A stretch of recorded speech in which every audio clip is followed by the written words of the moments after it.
Nouvelle session de l'information sur Sika. Mesdames, Messieurs, merci de prendre le rendez-vous.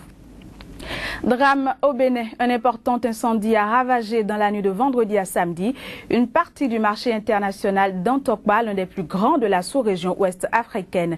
Des marchandises et des vivres ont été emportés par le feu qui, dans sa furie, a réduit en cendres un grand nombre de hangars.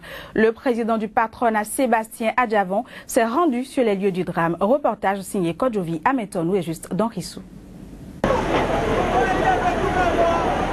Sur leur passage, les flammes n'auront rien laissé.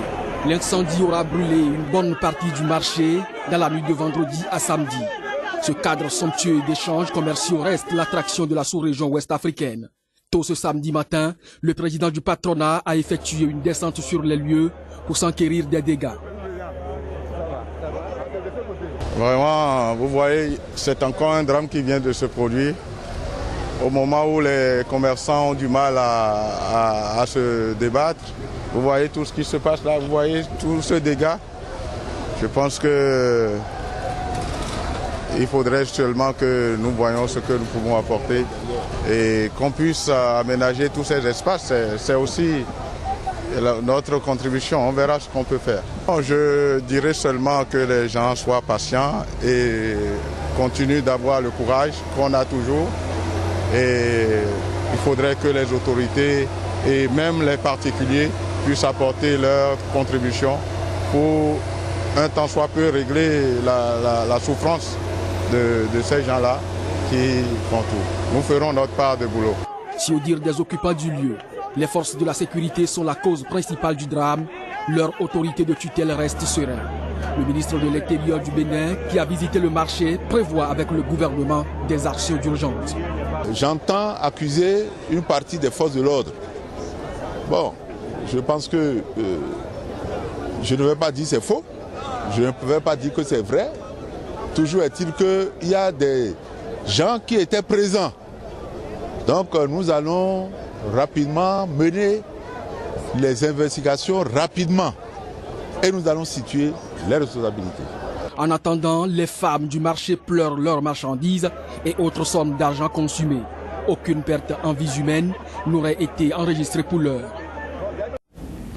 Au Congo, l'opposition a annulé les marches auxquelles elle avait appelé dans tout le pays ce vendredi. Une décision que les dirigeants de ces mouvements ont expliquée par la nécessité à leurs yeux de pleurer d'abord les personnes tuées le 20 octobre dernier dans la répression de manifestations. Reportage. À la mi-journée, environ 300 personnes ont participé à Brazzaville à un hommage aux victimes du 20 octobre, 17 personnes âgées de 34 à 51 ans, selon la liste nominative affichée pour cette cérémonie. Les autorités avaient parlé de 4 morts. Nous sommes venus chacun de son domicile pour arriver ici, dans une marche silencieuse pour chacun d'entre nous, afin de nous retrouver rassemblés en cette journée initiale d'une série de manifestations qui vont se dérouler jusqu'à l'infini, jusqu'à ce que M. Sassou revienne à de bons sentiments. C'est donc un départ. Avant de faire quoi que ce soit, nous avons voulu d'abord rendre hommage à nos morts. Ces violences ont ravivé dans l'opinion le spectre des épisodes de guerre civile ayant déchiré le Congo entre 1993 et 2003. À Pointe-Noire, ville réputée frondeuse, les autorités ont nommé jeudi soir un nouveau directeur départemental de la police, le colonel Serge Pépin Itouapoto, ancien commandant du groupement mobile de la police, unité chargée du maintien de l'ordre public. Le sang n'aura jamais coulé pour rien.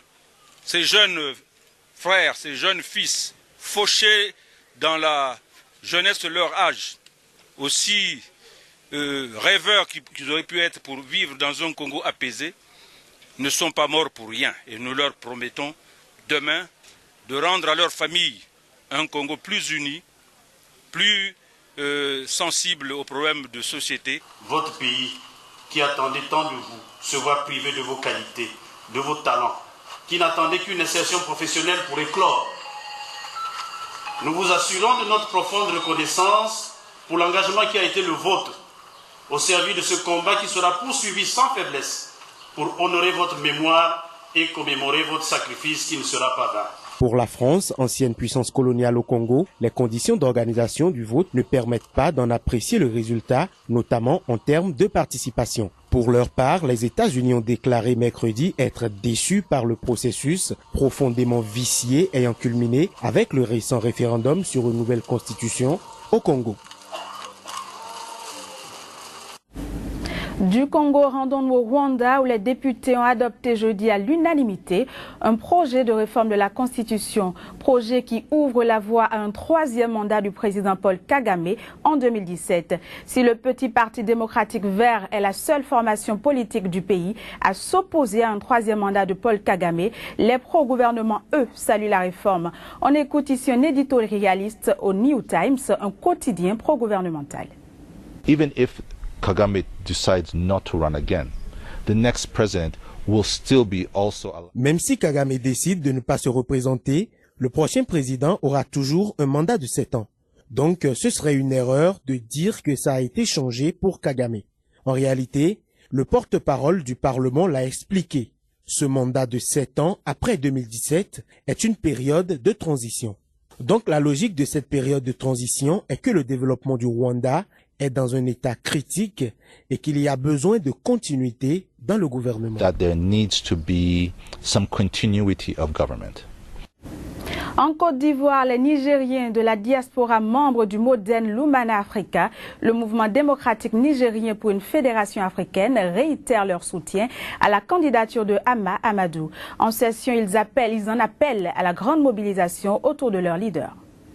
Bien loin du Niger, ces Nigériens de la diaspora vivant en territoire ivoirien suivent la situation sociopolitique de leur pays comme du lait sur le feu. La présidentielle de 2016 se conjugue déjà au présent et on n'a Dieu désormais que pour l'ex-président de l'Assemblée nationale, aujourd'hui en exil, Hama Amadou. Les Nigériens, ils ont déjà vu Hama à l'œuvre pendant 7 ans et demi à l'imprimature.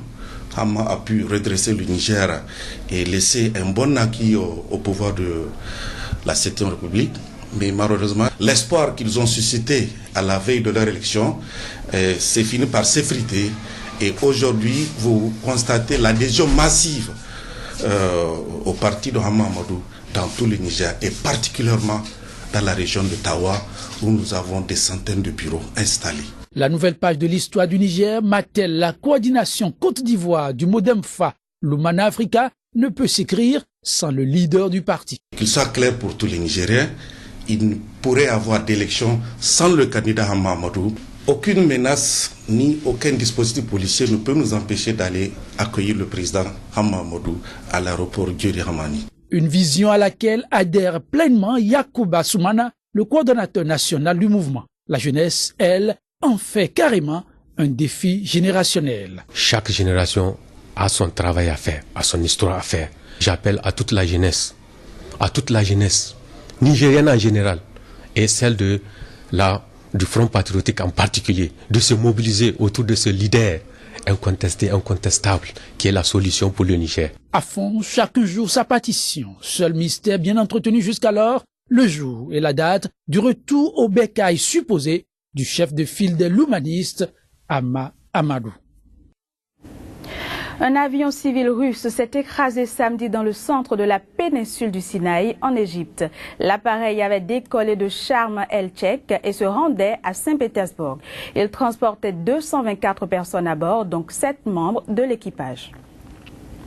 Le Cameroun a accueilli cette semaine un atelier dénommé African Community Rights Network 2015, une initiative destinée à renforcer les capacités en matière de collecte des données sur l'état des droits fonciers des communautés en Afrique. Au terme des travaux, quelques résolutions ont été adoptées. Reportage. Face à l'augmentation de la demande mondiale des terres et ressources qui sont susceptibles d'induire une plus grande pénurie foncière en Afrique, il est important de sécuriser les droits des communautés afin de les aider à garantir la sécurité alimentaire de leurs pays respectifs. Garantir des droits fonciers sécurisés est un argument important que l'on peut vendre aux investisseurs comme l'élément de prévention des conflits autour de leurs investissements. Investisseur qui arrive au Cameroun, le Cameroun veut devenir un pays émergent, il aura besoin de terres coutumières, des terres rurales sur lesquelles les gens ont des droits établis depuis des générations. Donc l'ensemble de ces terres sont à risque Et l'idée aujourd'hui, c'est de voir comment associer les détenteurs de droits coutumiers sur ces terres à la discussion, que ces détenteurs puissent donner leur avis, mais surtout qu'ils puissent effectivement profiter du développement dont on parle. En attendant la consolidation des résultats des assises de la Réunion, dont la publication officielle est prévue en 2016, les constats suivants ont été faits. Bon, mais le système foncier en République centrafricaine est régi par des textes disparates, et notamment la loi coloniale de 1800 qui est encore là en vigueur, et nous pensons que il y a lieu vraiment d'entamer la révision. À la sortie de ces 3 jours d'atelier, quelques résolutions ont été proposées. Ce que nous retiendrons ici, c'est que nous avons arrêté des stratégies pour faire bouger les choses. Déjà les lois, il faut qu'on agisse sur nos gouvernements pour que là où il y a des gaps en termes de lois, que ça soit amélioré. La vision de l'ARCN consiste à sécuriser la plupart des terres communautaires d'Afrique, les préserver sur la base des droits des citoyens modernes. Les fédérations sportives du Burkina ne seront plus sans domicile fixe. Elles ont reçu un local devant servir de siège de la part du ministère des Sports et des Loisirs. Les structures déconcentrées de ce ministère ont également bénéficié des largesses du ministre David Cabré. Les explications avec notre correspondant sur place, Claude Romba. Les fédérations sportives et des loisirs au Burkina Faso sont désormais toutes dotées d'un siège. Un immeuble à 3 niveaux, situé sur l'avenue du Moro Nabakoum. C'est un grand bâtiment à usage de bureau qui a été affecté aux 32 fédérations sportives et des loisirs par le ministère des Sports et des Loisirs. C'est la concrétisation d'une promesse faite par le ministre David Cabré à sa prise de fonction. Nous pensons que si les fédérations n'ont pas véritablement de siège, c'est difficile pour elles d'opérer. Donc c'est pour véritablement donner le lieu de travail et ce qui va leur permettre en tout cas de développer leur programme que cette initiative a été prise. Un geste qui vient soulager les structures sportives et qui traduit la volonté des autorités burkinabées de mettre les fédérations dans les meilleures conditions pour optimiser les résultats sportifs. La remise des clés des bureaux marque également, selon les bénéficiaires, le début d'un processus de modernisation et de professionnalisation des organisations sportives. Outre le siège pour les organisations sportives, le ministre des Sports et des Loisirs met à la disposition des sportifs une salle de préparation physique équipée de matériel de nouvelle génération. Objectif, selon le ministre David Cabré, permettre aux sportifs burkinabés et aux équipes nationales toutes disciplines confondues de pouvoir répondre aux exigences du sport de haut niveau. Les structures déconcentrées du ministère des Sports et des Loisirs ont également bénéficié des largesses du ministre des Sports et des Loisirs. David Cabré a remis à chacune des 13 directions régionales du département du matériel roulant, informatique et mobilier. À quelques mois de la fin de la transition, David Cabré veut marquer son passage à la tête du ministère des Sports et des Loisirs avec des résultats concrets. Des acquisitions qui vont sans nul doute renforcer le processus de modernisation et de professionnalisation du sport au Burkina Faso.